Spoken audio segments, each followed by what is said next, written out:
Many doubted we'd ever see it, but here it is. The return to glory. McDavid stops up. What a move. Shoots. Scores!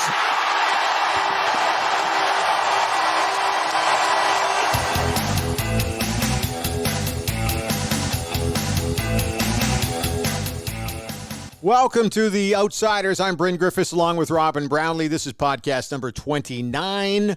Robin, how you doing today?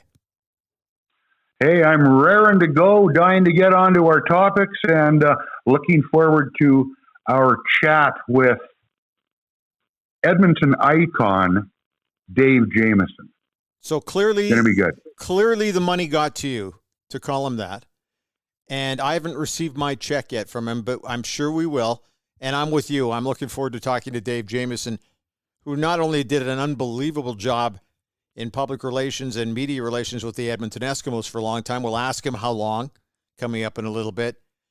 But now has a show on TSN 1260.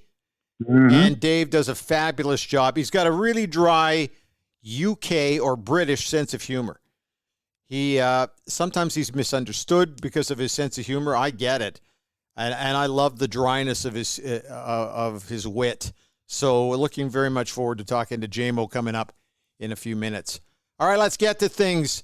TSN's Frank Cervelli is saying today that NHL training camps will probably get going the middle of January now, which means the kickoff of a season wouldn't happen until February. So now people are getting concerned, well, maybe this isn't going to happen here. That's putting a lot of games into a short span of time, don't you think? Well, I tell you, if they want to get back to anything resembling normalcy in terms of timeline, if you're talking, let's say February, March, April, if you go May, that's 4 months. You can play 60 games, but now you're at the end of May before you get into playoffs. So it's starting to push it. You know, do we pivot on a 48-game season if it starts really late? We've played them before because we've had to, and you can get back towards some normalcy in timetable where you're not having playoff hockey at the time when you're generally starting training camp. So do you shorten up this season? Is it any less legitimate than a 48-game season in past years when labor disruptions have shortened things up? I wonder if they look at that and bring it down from the 60-game sort of level we've heard before. What about an all-Canadian division? We keep hearing about this. I like the basis of that. What I don't like is the time zone issues. I would rather watch a later game at 8 o'clock off the West Coast in the province of Alberta than watch a 5 o'clock start that would be emanating from Ontario or Quebec. So the time zone thing is a bit of an issue for me. But, I also like watching, well, we're based in Edmonton, so it's fun to watch the Edmonton Oilers, the Calgary Flames, take on every team at least twice, a home and away. I like seeing the U.S. teams. I don't know if I'm going to want a steady diet of Toronto Maple Leafs or Montreal Canadiens, Ottawa Senators, whatever. But I don't know. You have a thought on that? Well, I mean, I don't know why we need a Canadian division. Everybody knows the Toronto Maple Leafs are the best Canadian team. I mean, you know what? I like the idea of it, but in practical terms, Bryn, I don't know if it works. And that's largely because, like you touched on, how do you work the time zones? Now, are we going to be playing in empty buildings again? If it's empty buildings, that's a whole other problem. But you can tweak the time zones then because you can tweak when you start. But it doesn't have to be the traditional, okay, load up the kids after supper or go to the game and have supper and then walk over to the rink. So it's going to depend how the setup is.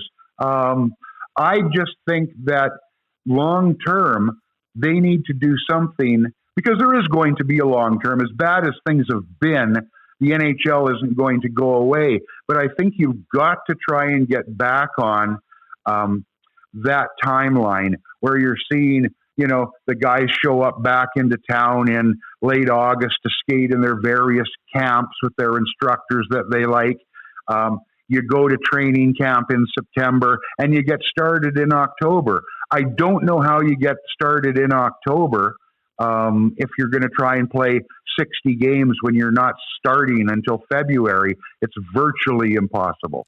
The other thing, too, and there's going to be some people who say, well, what do you care about the time zones, really? And it's one thing to sell tickets for fans to sit in the seats. So obviously that's important. But it's also important from a marketing standpoint. If you're going out and you're selling advertising, big money advertising, and this is why you always get Toronto or Montreal on that 5 o'clock game on a Saturday, because that's the biggest piece of the puzzle, right? You're drawing the fan bases out of the two biggest cities in the country. And then why is Vancouver generally the team that they won in the 8 o'clock start as opposed to an Edmonton-Calgary battle? Well, because Vancouver is bigger. So you're trying to get the biggest piece of the pie from a marketing and advertising standpoint. I get that, but I don't know. We'll see. It scares me to hear that it might be February a start now, because I think I'm with you. You're going to be pushing it too late. And if there's one thing we learned a little bit about the bubble from a TV perspective, the audience became very regionalized. If your team was out, you were out. And you were out golfing. You were out barbecuing. You were out mowing the lawn. There's a lot of great reasons to be playing the NHL season during the winter months. Hey, I got to touch on something this weekend. Phil Mickelson wins on the senior tour. Did you see this at all?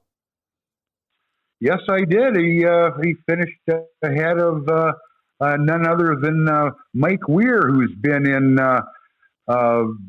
laying low since he won the Masters. Let's put it that way.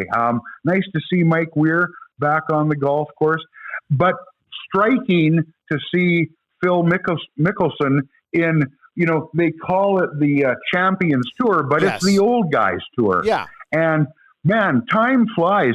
It seems like yesterday, maybe it shows our age, that Mickelson was the young up-and-comer. Now, I know some years have passed since then, but really, the Champions Tour for Phil Mickelson? Unbelievable. He will mop the floor with those guys in his first couple of years, because he's still playing and winning on the PGA Tour. Yeah, I noticed he also did a shout-out to Mike Weir. We have the Masters coming up shortly. You know who we got to get on? We got to get Cam Cole on. Because Cam's been to a bunch of Masters and has done great Masters-like writing, and now he's retired. But I'd love to get Cam on to talk a little Masters golf, but it's coming up quickly, and Phil obviously is trying to get into the groove. I think it's a smart move by him to head there. Will Tiger go to that tour at some point, do you think? And would he do the exact same havoc, create the same kind of havoc that Phil could possibly do? Oh, sure he would. Yeah.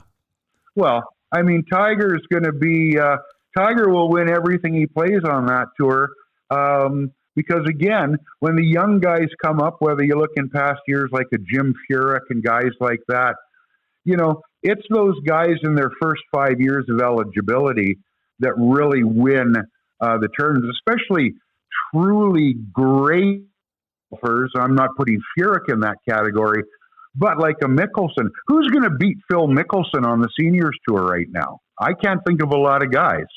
I would think that he said he was using it as a tune-up, and you summed it up perfectly there. So anyway, it was kind of fun to watch Phil's shout-out to Mike. Said how much he enjoyed playing with him, another Masters tournament winner. So, and good for Mike to be able to kind of turn things around as well. I noticed, and I've never had any dealings with the man, but I respect him from what I've written or what I've read that he's written. And he passed away at the grand age of 100. His name was Sid Hartman, a longtime writer in the Minneapolis area and broadcaster. Your thoughts on Sid passing and what a great career this guy had. He covered it all. He did, and I only saw him in the press box a couple times, of course, because I was not there covering the team in the old Minnesota North Star days, but the second time around with the Minnesota Wild out in St. Paul. Now, I didn't know the man, but I tell you what, when I read what's being said about him and to see that he had a column in the paper on the day he passed away tells you something about the guy. Working and writing when you're 100 years old, that's absolutely amazing. Most of what I know about Sid Hartman, I've read from people like Mike Russo, who's at The Athletic now out of Minnesota, and guys who are actually older than I am. Because you got to remember, we're talking, well, Hartman is 40 years older than you and I, and we consider ourselves a bit gray in the game. So amazing career. Not only that, and I talked about him broadcasting at WCCO in the Twin Cities area, but he goes back to when the Twins came into being. The Minneapolis Lakers, not the Los Angeles Lakers. Yeah. You could talk about the Vikings and how close he was with Bud Grant, one of the all-time coaching legends. It's just, and then you mentioned Minnesota North Stars and also the competitiveness between the Twin Cities. And I didn't realize how intense it was, but I did some back reading on some articles, and it's always been competitive between Minneapolis and St. Paul. But anyway, 100 is a great life to live, and he filled it with some great, great memories. Okay, the World Series is set. We have the Los Angeles Dodgers taking on the Tampa Bay Rays. I liked it better when they were the Devil Rays, but that's just me. But if this game and this series wasn't being played where it's going to be played, and that's right smack in the middle of the country in Dallas or in the Fort Worth area, this would be a coast-to-coaster. This would have been a tough series to cover. You'd be flying back and forth all the time. Now it's all just in one central spot. I tell you, I would prefer the coast-to-coast thing, but that's not the era we live in right now. It's a great excuse for, and again, this has changed as well, for the tailgating, for the fan spectacle under normal circumstances. But as far as the teams go, 3 out of 4 years, the Dodgers are in it. I still think of Tampa Bay as a brand new team, even though some years have passed. It's just, you're taking one of the oldest franchises with one of the newer ones. It'll be fun. I tell you what, though, and I don't know if it's the same for you, Brent, it snuck up on me a little bit. And this is somebody, I covered baseball for the Edmonton Journal for many years, but again, in the times we're living in, there just hasn't been that much buzz, to me at least. If there has been, I've missed it. So the build-up's not there, but whenever the Dodgers are there, as somebody who wandered through Dodger Town back in the day and all the little bungalows with the blue awnings down in Florida, anytime the Dodgers are in, not that they're my team, I'm certainly interested. Let's also talk about Tampa. That Tampa Bay area, is this becoming like the city of champs? They just won a Stanley Cup championship. Now their baseball team is into the World Series. And then you got Tom Brady leading the Buccaneers to who knows what at his glorious age. That Tampa area has got a lot to talk about when it comes to sports right now. Well, absolutely. Do you think they'll maybe take the City of Champions moniker that I think we used to have hanging on? I think there's 4 cities in North America that use the City of Champions thing, but the Edmonton one was never designed for sports. The City of Champions logo or moniker came out of the Black Friday tornado issue and how people kind of rallied around. The mayor at that time was Lawrence Decor, and he said, the way people have pulled together, this is really a city of champions. And at that time, the Eskimos and the Oilers were on pretty good runs, but it was until Lawrence Decor proclaimed it as the city of champions, talking about the people who inhabit the city. It never was that. But you and I both know Inglewood in California, where the old Fabulous Forum was also calling themselves the city of champs. They had a few championships go through the Forum, but call yourself whatever you want, as far as I'm concerned. But I just think in Tampa right now must be an exciting time as a fan. The only thing they can't do is go to the games. Yeah, which really sucks. And yeah, it's true. You can call it whatever you want, because I tell you what, Bryn, you know this as well as I do. the fabulous Forum wasn't that fabulous. No, it was not a fabulous place. Met some interesting people there. I ran into Sly Stallone on a stairwell at the Forum, and it's funny, when I was broadcasting with the Winnipeg Jets and Kurt Keelback, who was the play-by-play on CKY radio in Winnipeg, and during the intermission, I had to hit the washroom. And so there's a kind of a back doorway to get into the bathroom in the King's office. And I remember there was somebody in there, and I'm going, geez, I got to get going here. Not only do I have to get going, but I got to get going here because I got to be back on the broadcast. Somebody was in there, and I just wanted to hammer on the back of that door and say, I got to get in there. I got to get in there. You know who walked out? It was, I've gone blank on her name. She played the wife of Bob Newhart on the Newhart. Mary Fran. Was it Mary? Not Mary Fran? Yeah, she was the wife of Bob Newhart on the Newhart show, the second one. I know who you mean. Short woman who looked great in sweaters. That was the big joke all the time. And she just walked out of the bathroom. Oh, I'm so sorry. And what was I going to say? But the only thing fabulous about the Fabulous Forum was that there were some fabulous Hollywood celebrities there, and we were at playoff games, and Jack Nicholson was there, and there was I think Ronald Reagan was at one of the games, and I don't know if he was the governor. I think he might have been president at that point, but it really was kind of dumpy, wasn't it? And who was the old Oiler who took his coconut off the underhang near the bench? I think it was Lee Fogelin. I may be wrong, but all I know, given my coconut, I did the exact same thing. You walk out, and if you stand up too early, you take the melon off the floor part that's been folded up into the stands, and I did exactly the same thing. Now, you know what? There was nothing fabulous about the Forum except the name, but hey, a lot of great moments there, but no, not a great building. This week, Joe Buck of Fox Sports is going to do something that's never been done. I'm surprised he hasn't done it, actually. But he's going to do 7 broadcasts on 7 nights. You want to talk about the go-to guy for Fox Sports. He's going to be doing the World Series games and I think 2 NFL broadcasts in that span. That's a lot of broadcasting for a guy who takes a lot of heat, and I don't quite get that. I don't know if it's the way he presents himself, but I think Joe Buck does a remarkable job of broadcasting almost every sport. I don't like him doing golf, but I don't like Fox doing golf. But doing 7 games and 7 nights, that's a workhorse. Well, I hope he's got a throat lozenge deal with somebody, because that's a lot of yakking. That'll wear out the voice. But yeah, it's you know what? There's another one of the guys. You talk about media guys who set a standard. Some people can take Joe Buck. Some people are willing to leave him, but a pretty solid career. And this stint of all these games in a short time, if it unfolds that way, that'll really be something. At last report, he draws a salary of $7 million US per year. So he's doing okay for himself.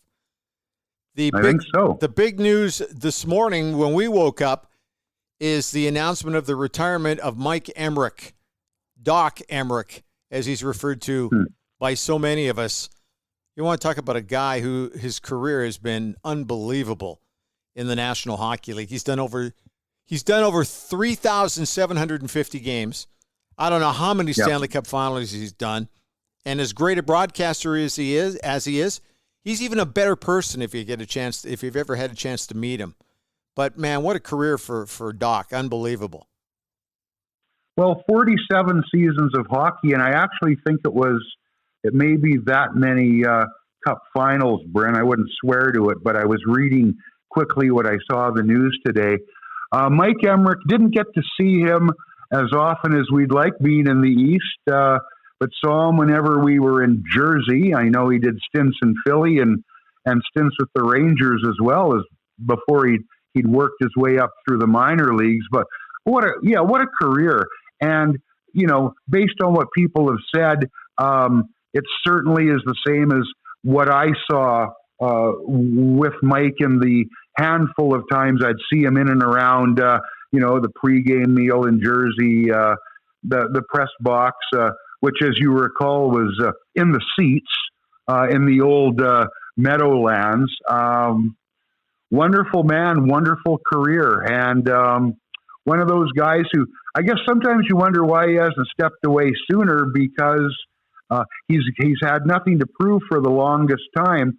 But given how good he was at the game, he was always understated. He was always he wasn't a yell at you kind of guy.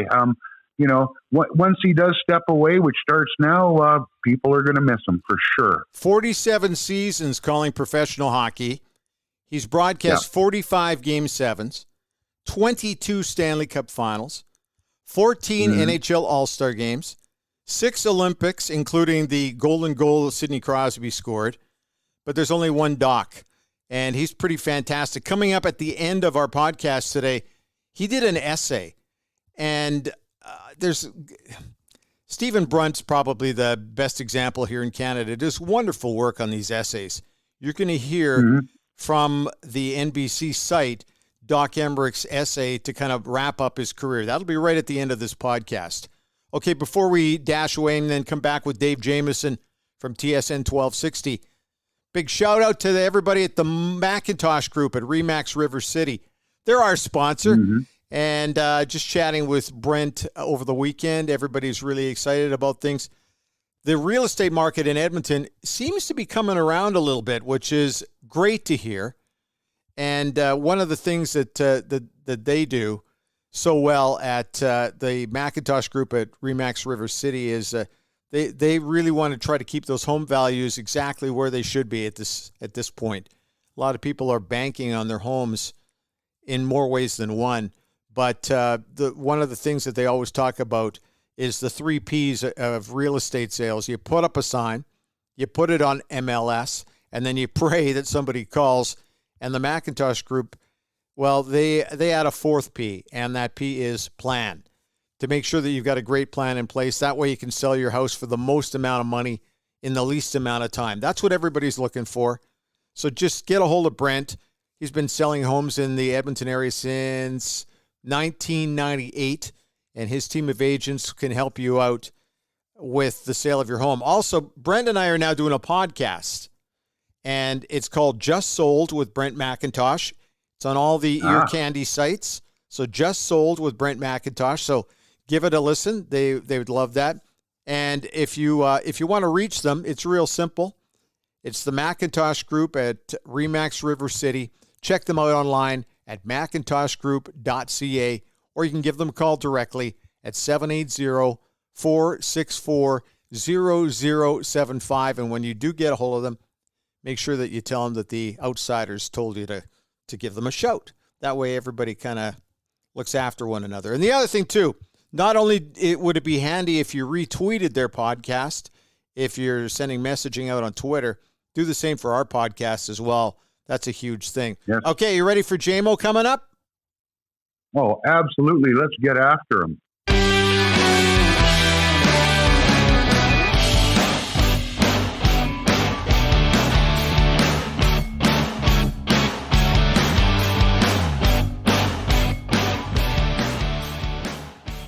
I got to say something that this guy, our guest, puts on one hell of a show on TSN 1260. I know he does it from the heart, not for the cash. Yes. Right. No. Dave Jamieson is joining us on The Outsiders today. JMO, how you doing? Very good. This is a lot of fun to be with you guys, and I've seen some of the previous podcasts, and me following Chris Cuthbert is like following the Beatles, isn't it? Like, why do that? That's right. Who would have been on after the Beatles on the Ed Sullivan stage, I wonder? Would it have been the plate spinning guy? Topo Gigio. Of course. Yeah, Topo Gigio. Yes. Yeah. Yes. Hey, thanks for joining us. And I don't even know where to start with you, but let's talk about the Canadian Football League, which because a lot of people are very familiar not only with you as a talk host, but also the fact that you were with the Edmonton Eskimos. Sorry, I'm supposed to say that quieter. Edmonton Eskimos. You're forgiven. You're forgiven. Anyway, in the public and media relations capacity, how many years there for you, by the way? 14, it only feels like 30. No, it was 14 years. And It was started in 1998. with David Archer and Left. And I'm trying to think who the quarterback was. Was it Stephen Giles? So really a bookend, hey? Two of the greats. You were there for the famous Gatorade tip over then. Yes, I was. Yes, I was. That was my baptism by fire, watching David Archer leave the field, give the finger to the knothole gang, and then the two of us sitting in an empty Eskimo dressing room, and me in my first year. And I said, Dave, what do you want me to do? And he said, let them, come on, bring them in. I'll chat with them. And I think I learned media relations there very quickly from David Archer. See, Bryn, I mean, JMO's broadcast career speaks for itself, but I think of himself as the guy trying to handle, he's the zookeeper when it comes to the press box. All the egos, all the characters, and we're not even talking about the players yet now. It's, yes. You know, keeping some semblance of order in the Eskimo press box, some classic moments inside the press box and outside of them, plus the on-the-air stuff. I guess the secret for us today is to find out how much of it we can get them to talk about. Fire away. I'm usually quite forthcoming. Well, you had to deal with Jonesy, who is obviously Terry Jones is the dean. But I don't think Jonesy was a troublemaker in that group in the press box. He was always down the front row. I was up in the back with you. But man, it was a fun group way back in the day. I will say this, and I don't want to be old guy on the front porch howling at the kids as they run across my lawn. But when I was doing that job, for the vast majority of the time there, we had, and Robin will know, all the people and all of the outlets. You had the Sun and Journal with the two writers each coming down to cover the team, and then you had all the television outlets. You had A Channel, and you had all of the others that are still there, but all doing full sports coverage. And so, you would have media availability and scrums with, 10 outlets sometimes. And there was that level of interest. And then, of course, you had your national media and so on and so forth. And so, frankly, I think that level of competition made me better at my job because I was like the guy on the Ed Sullivan Show spinning plates. But, people like Robin coming down and Jerry Prince and Vicky Hall and all of the people, Cam Cole in the day, they made you better at your job because even though you weren't working for them per se, Cam Cole's signature wasn't on my check. I really felt like I was, trying to bridge the gap or sometimes gulf between, the players and the coaches of the Eskimos and the media who were there to tell a story. Now, Don Matthews told me once, he goes, look, if we suck, and we often did when Don was our head coach, he goes, there's no way we can hide it or spin it. Just let the process play out. Bring them in, make the players available. I'll be available. He was not always friendly, but he was available. And so I think that kind of dynamic and that environment prompted me to be probably better than I actually was because there was a high level of competition. The expectation was high. Well, I got to ask, Dave, now tell me this, and I don't know how truthful you can be. Okay. Whether it was a coach or a player on your end of the microphone, is there somebody that stands out as absolutely loathing having to do anything with the media? Because that was your part of your job. And some guys, yeah, sure, I got a minute, no problem. What do you need? Other guys, it's like pulling teeth. Who are the notable pulling teeth guys over the years? Well, if I had to do a depth chart of the guys that were reluctant, I would say Mike Pringle goes to the top. And you can ask John McKinnon about that because Mike wanted to fight him after the game where Mike Pringle had the record and then lost it, right? Because he was going backwards in yards. And that's a whole other story. We could do a TED talk on that game. But he would be right at the top. And then I would say the most loathsome individual I ever worked with was Hisham El Mashtoub. He was a center who had come from the National Football League. He was a graduate from McGill University, so Canadian who went south. There was no shortage of ability there. But the moment he arrived, he was the most dislikable human being I had ever met in football. And to this day, I've never met anyone like him. He was able to divide a room in a way that I would say was, it was surgical at how he would go about. I mean, he was the center, so I mean, he was an important, to the offense. But he was just horrible to deal with. I'm shocked to hear that, and the reason being is because all the dealings I've ever had with offensive linemen, they want to go under the radar. They don't want to draw any attention at all. But they're also, and you're right on that, they're also, I think, the most introspective and articulate of all of the groups. You think in receivers and running backs and all that. But offensive linemen, I mean, Bryn and Robin, you guys know, you've dealt with the Kevin Lefts and the Bruce Beatons and the Chris Morris. I mean, if you wanted hilarity and jocularity, you might not get it from their corner of the room. But if you wanted insight, if you wanted to know, like, really what went down when they couldn't make a first down, they would take you there. Like, you would come away sort of better educated as to the process. I think, when you had a conversation with those guys. But great quotes? No, not necessarily. Interesting. Let's go the other way, JMO. In the name of fair and equal time. Sure. How about the best guys, the guys who just made your job a pleasure? There's those golden guys who are or scary. Spin is Robin, or scary, because those guys who are the free speakers are also a problem. Yes, well, they could go off script. Good for Robin's job and Bryn yours as well. But I know where you're going, Robin. Okay, I can do that one fairly. I won't say easily, because there were a lot of good ones. I mean, let me say this about my experience in 14 years. There weren't many guys. I mean, you have to kind of pull a Jason Armstead, off to the side and say, look, I need you to talk about the kick return you ran back. I mean, I know you don't want to do it, but, for me, can you help a brother out? And they often would. But I want to refer to an incident that you might have even been in the stadium, and I forget the year, but Travis Smith, the story around Travis Smith with the Saskatchewan Roughriders, it was revealed that he had been, it was HIV positive, and he'd been playing CFL football. So the story broke during the Rick Lawlisher was my boss at the time, got a call from the commissioner, Tom Wright, in game. We were playing the BC Lions at Commonwealth Stadium. And so I was summoned to a suite to meet with Rick and talk with the commissioner along with my counterparts, the BC Lions at the time, Diana Schultz and Debbie Butt.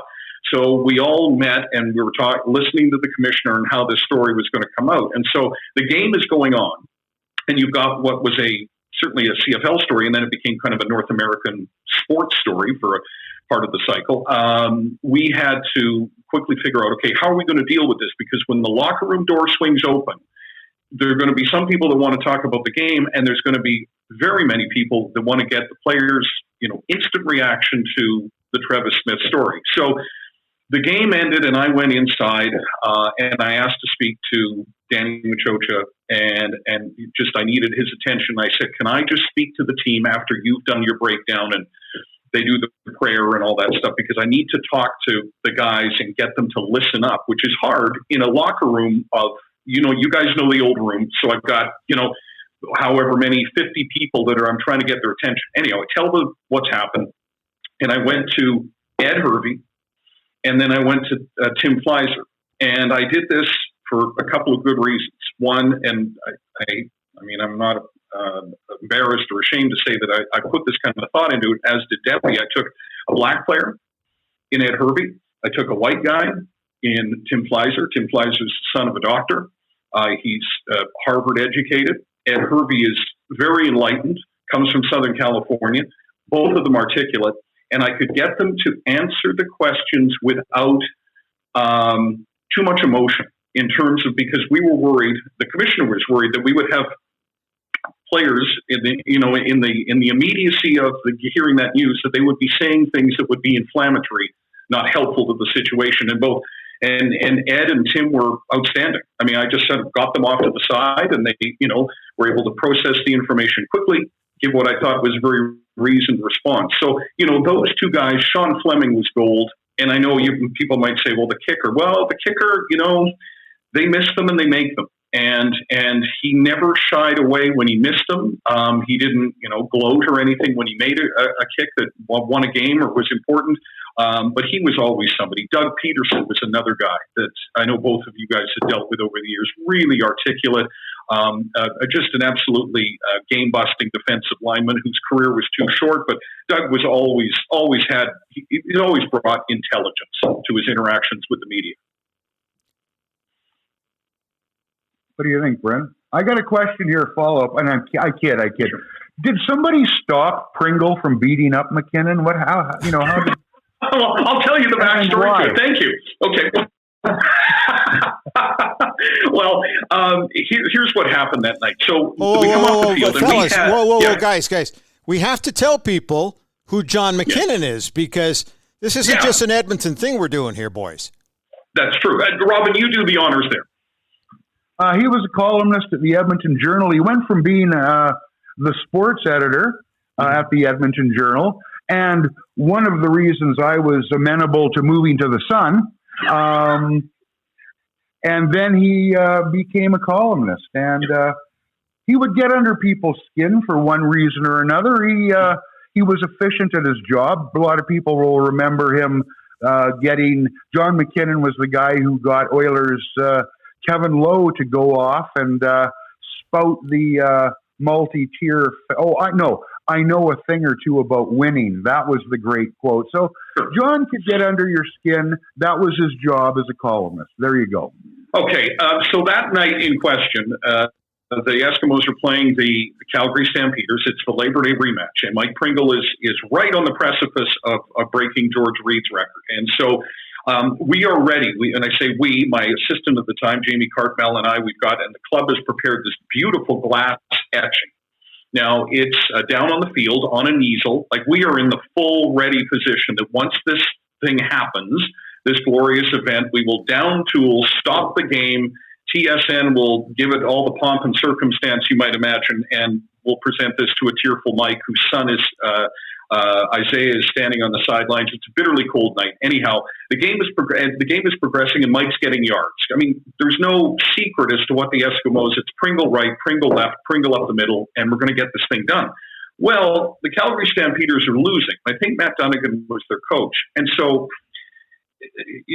all they did was fill the box as the game went on, and Mike couldn't get any yardage. Like, there was nothing happening. In fact, he was losing it. So he had it at one point, and then it starts to go backwards, and you're seeing the yardage, slide the wrong way.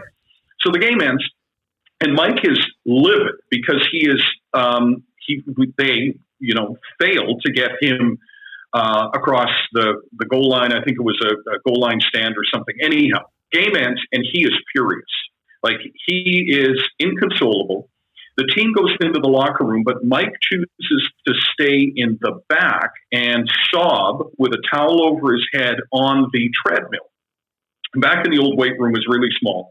And so I go in there, like I go in with the team and get all the people sort of at their regular stalls, and the reporters are getting their stuff, except Mike Pringle's the game story.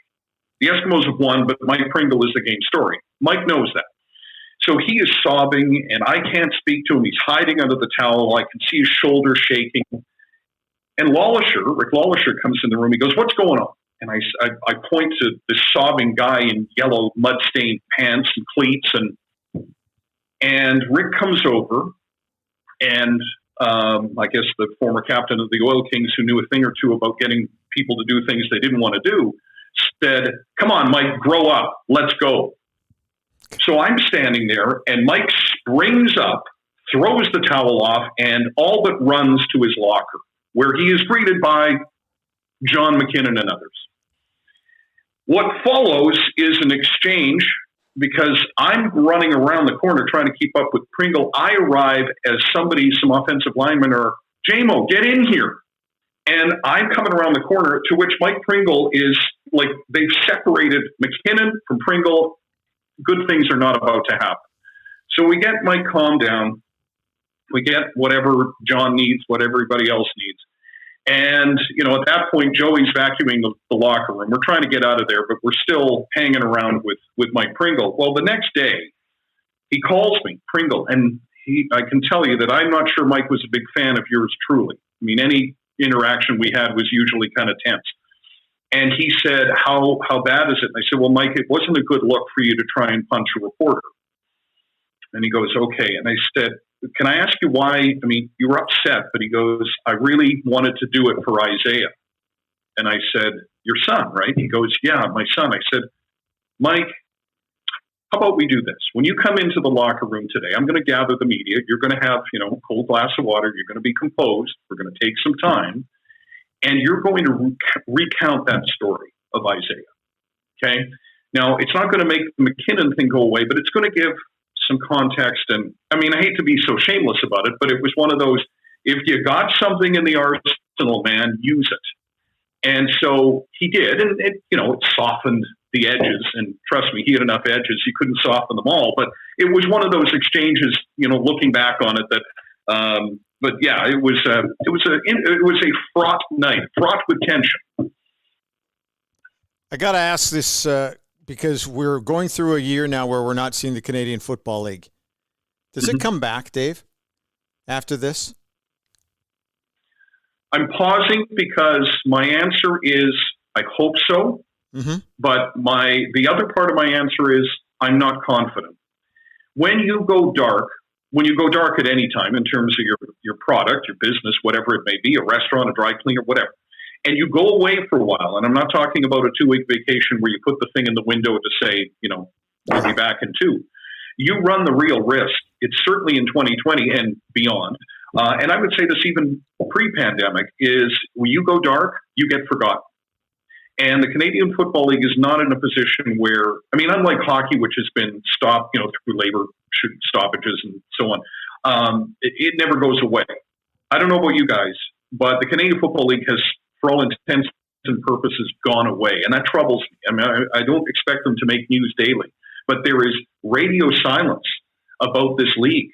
And that really concerns me because people will move on. You saw the attendance in Edmonton. It's been declining and eroding for a number of years. I know that there are still hot spots around the CFL, but there's also some really serious trouble spots. BC Lions, who knows what the new ownership in Montreal is going to be able to affect. Hamilton is strong. Winnipeg coming off a breakup. They're probably going to be able to come back fairly cleanly. But, close to home and with Edmonton, it's not a snap your fingers and ta-da, we're back. To me, you're going to have to work to rebuild interest. And that's the big thing. There are people of my age who are going to wander back to CFL stadiums because it's what we do. It's been part of our lives. But if you were somebody that was just starting to maybe get a sense of what this league was about and build some sort of affinity for it, and now it's gone, I don't know, man. I'm not confident.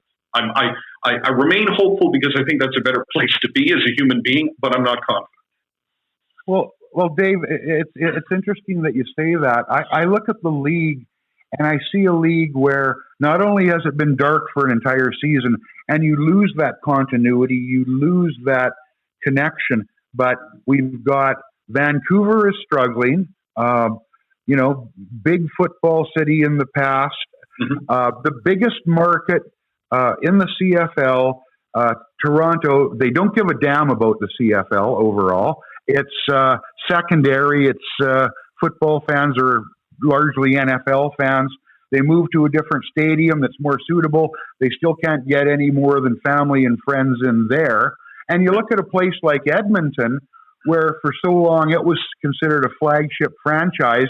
To me, maybe this is too strong, but it's been run into the ground a little bit over the last, 5 to 7 years. Winning solves a lot of things, but there's some things that have happened.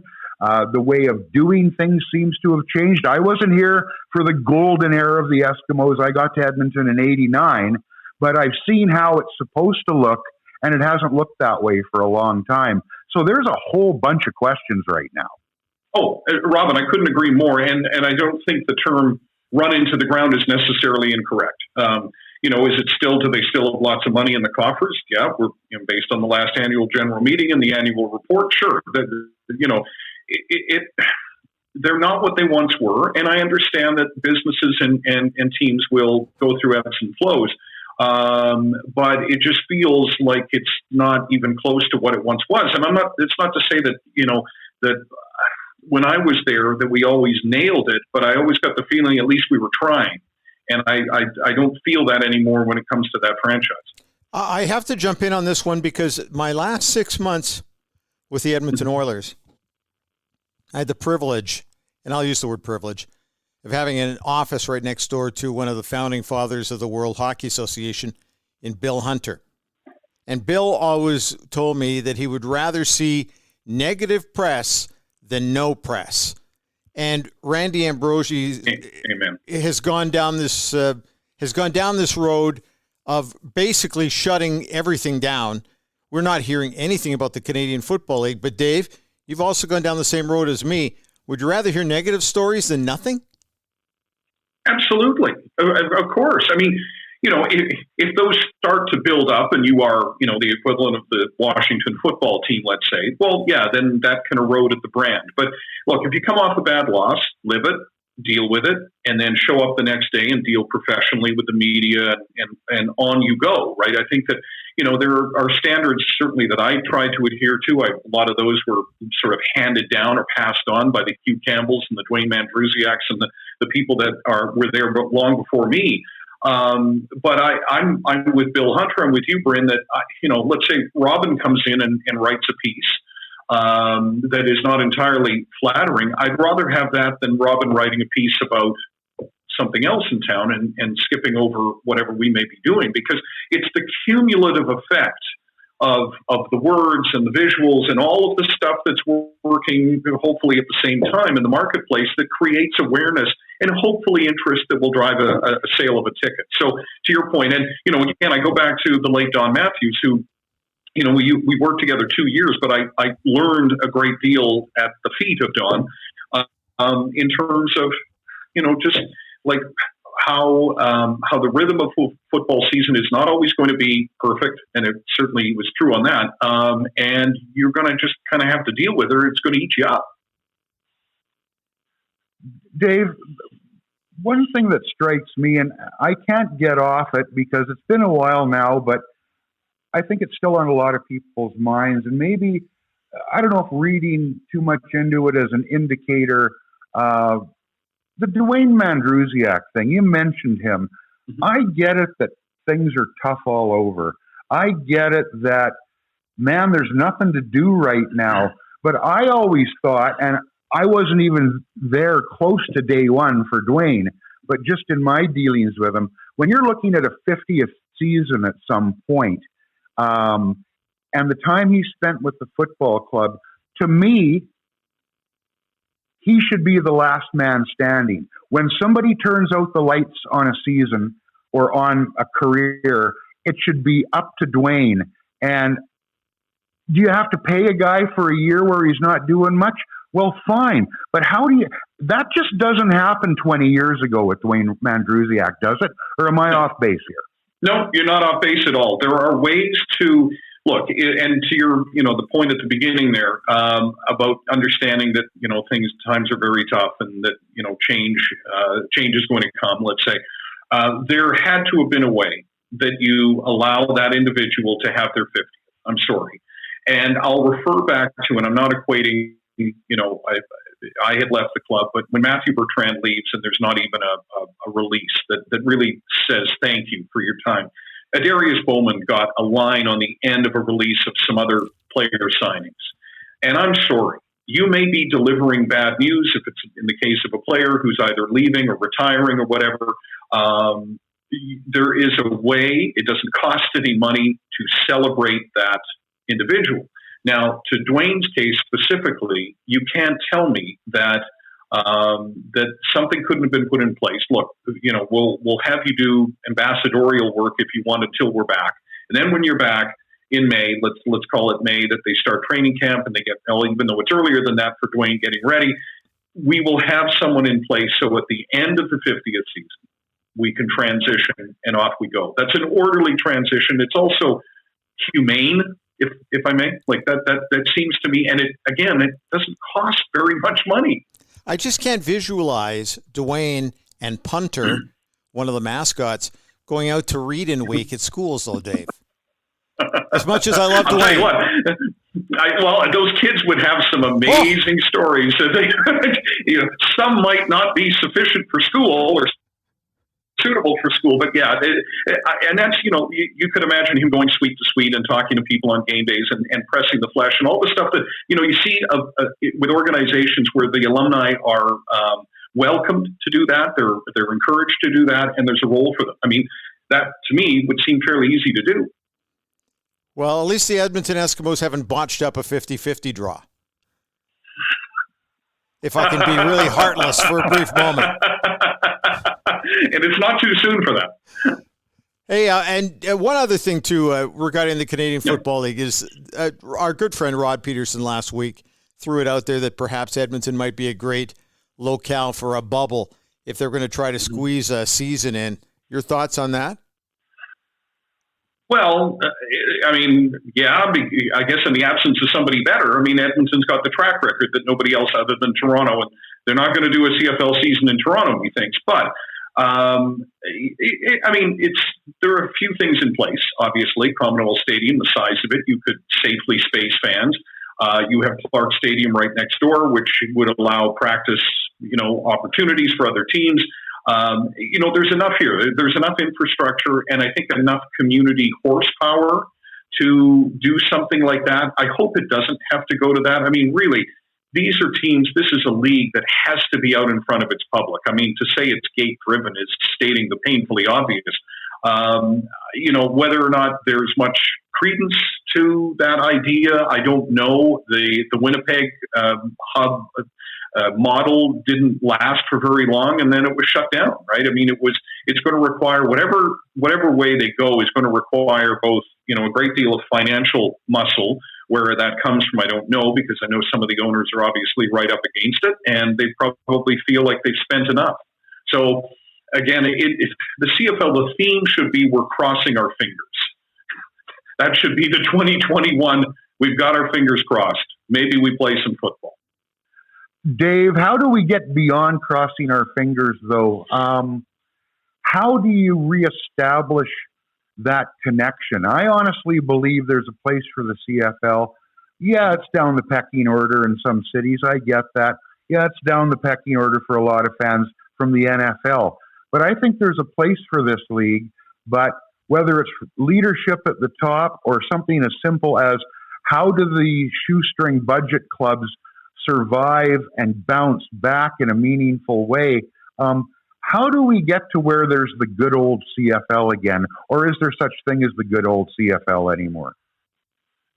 I'm inclined to think, Robin, here's the thing. The good old CFL exists during Grey Cup week, right? But that is not the season itself. And both you guys are nodding because I know you both darken the doorway of the spirit of Edmonton. That is, in that week, in that room, in those party rooms, that is what the CFL at its very best is.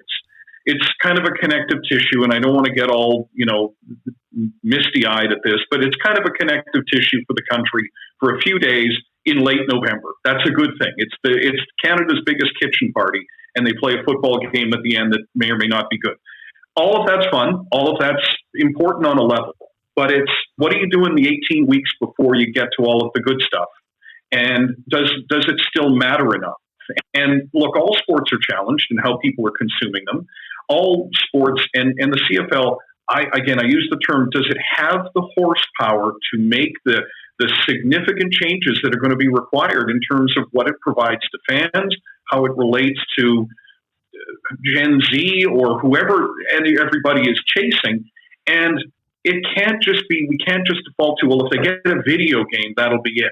They're so far past that it's on to something else, whether it's in-stadium gambling and wagering to, again, I pay fairly close attention to the business landscape of sports. And the CFL, as I see today, is not even close to getting in that game. Let's talk about our good friend Ed Hervey, who stepped down this week as the general manager of the British Columbia Lions. Is that okay? It sounds like it's a family issue, and we all go through that. And it was as we get older, family's got to come. It should come first always. But when you get a little older, you gotta make sure your priorities are bang on. And I just want to make sure that Ed, who we all like, is okay. And I'm guessing that you've got some contacts out in British Columbia they could probably just tell us a little bit about that without getting too much in detail. No, and when you see personal reasons, personal circumstances, I think there's a bit of a firewall that should go up and must go up around that. But my understanding is that that there are some family health things to deal with, and he's got, I'm sure, like a lot of people, trying to navigate that with a family that's in Los Angeles, with a mother who's aging, and all of that stuff is a lot to carry. Remember, and both you guys know Ed's story well. I mean, from a very young age, he was the man of the house. Yeah. He's had to support both emotionally and financially, and then as he went through his playing career, I know that he was really running. I mean, he was the ballast to keep everything together. And so, as I will say repeatedly, the CFL is better for having Ed Hervey in it. You just hope that, when he's in it and if he's able to return, that he does it, with good health and he's able to do so, I will say easily, but you know what I'm saying, without some of the pressures that may be coming to bear on him right now. Well, yeah, exactly, Dave. I mean, Ed was in a great position out there as GM, mixed results in the first couple years, but Mike Riley out there, now Rick Campbell out there, Lala Shore out there. He's got the start of something so that that if he steps away from it, he's looking at the bigger picture, and there's a real good reason why he's chosen to step away at this time. Yeah, this would have been, like anybody in a position where they have to step away for health or whatever reason, would have weighed heavily. And, I've exchanged one very, very brief message and he just thanked for the concern, and I wouldn't expect any more. And he's a very private person. So, when he emerges again, where it may be, I'm sure he's going to do exceptionally well, because the guy is, and I've known him since 1999, and he's all that and more in terms of his intelligence, his abilities, and you'd like to see him in a real good place. We're up against the clock. You've got a show to do, and we've got to carry on as well. I'm shocked and happily shocked that we've talked about the Canadian Football League so much today. That's great, but we've got to get you back on again, okay? Okay, I'd love to. This has been great. Thanks, guys.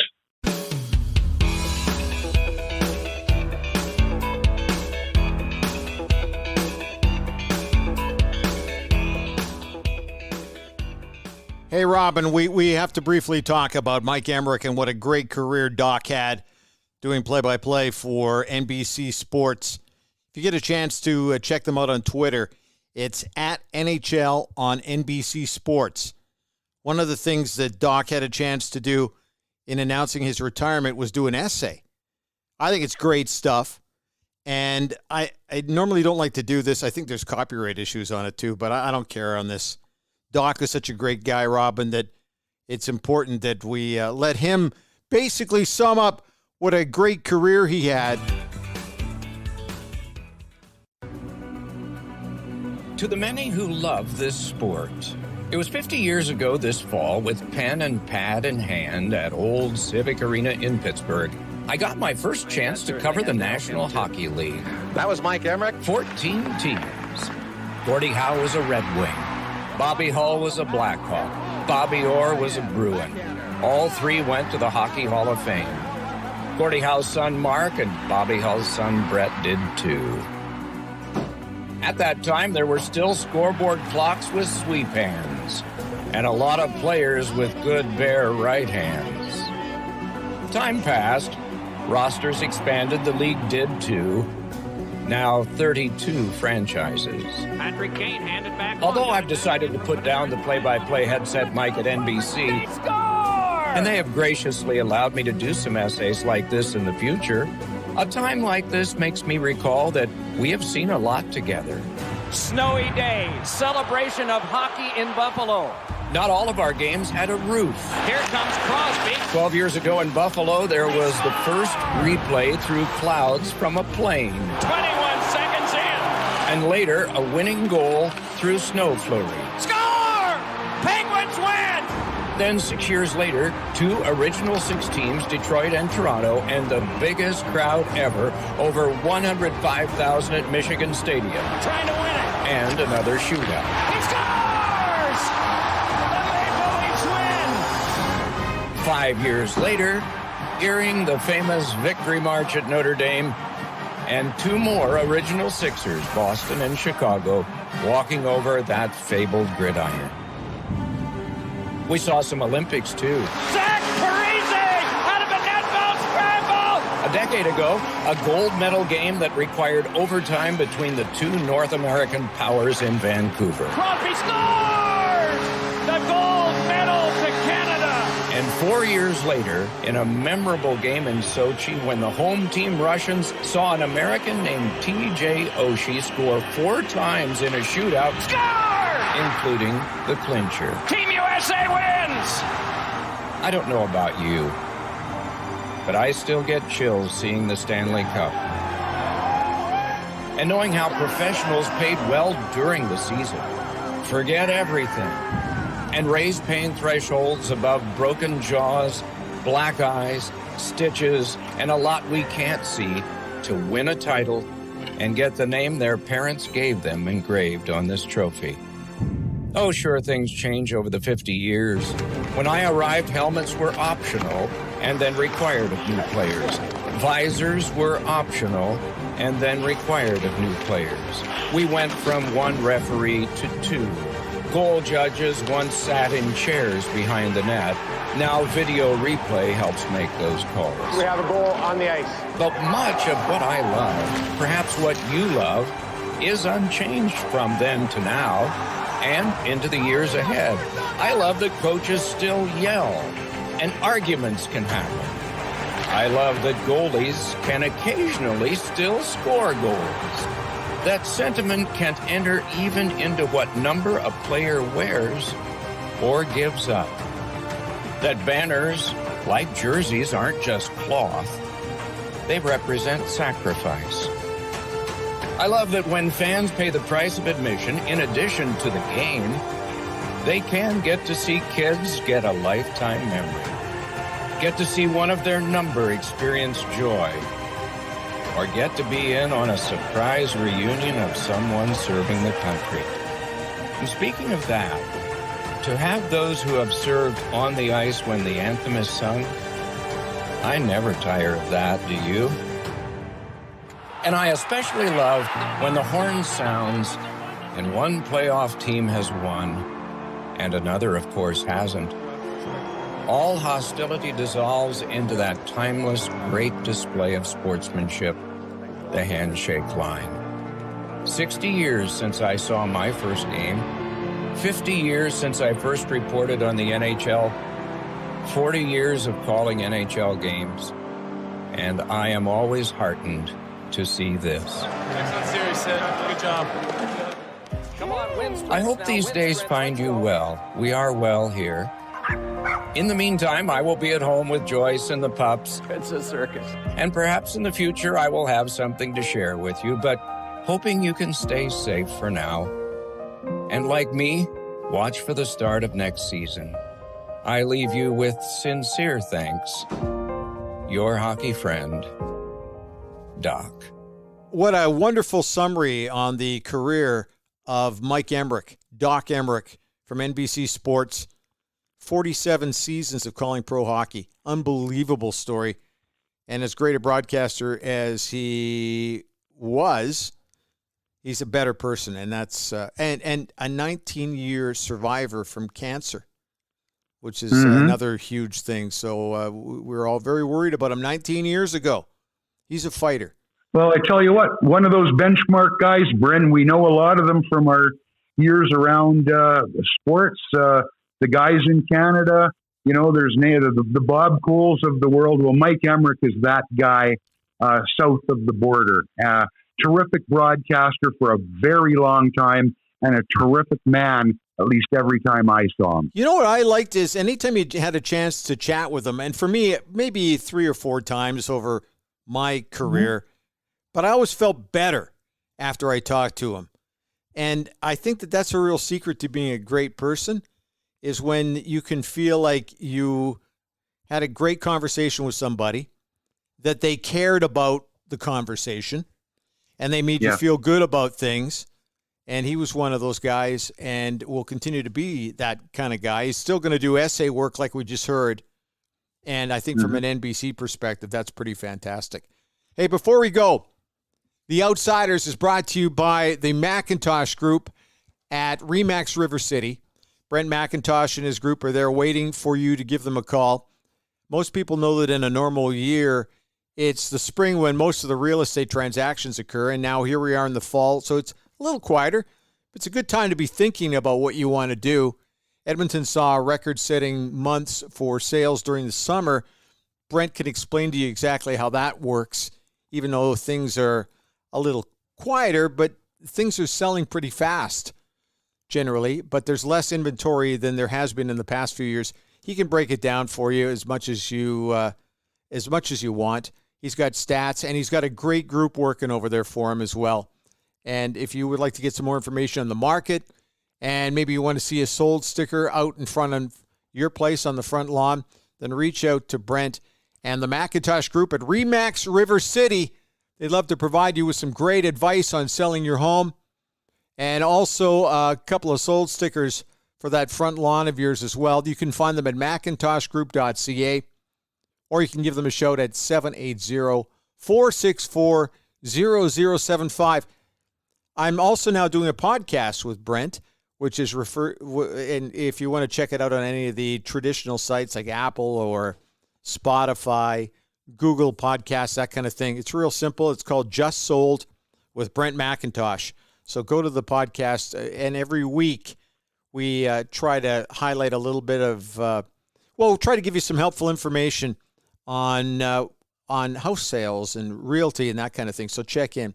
Your support is greatly appreciated, Brent, to you and everybody over there. And we want to thank you for coming online. So once again, you can find them at macintoshgroup.ca or 780-464-0075. That's kind of it today. And it's a little longer show than usual. Dave Jamieson, thank you for coming on. It was a blast. And I guess we're ready for a World Series now, Robin. Yeah, a little baseball starting, tomorrow night. And, looking forward to it. Let's see what the Bums can do in this one. And off we go. All right, Robin, talk to you next week. You shall.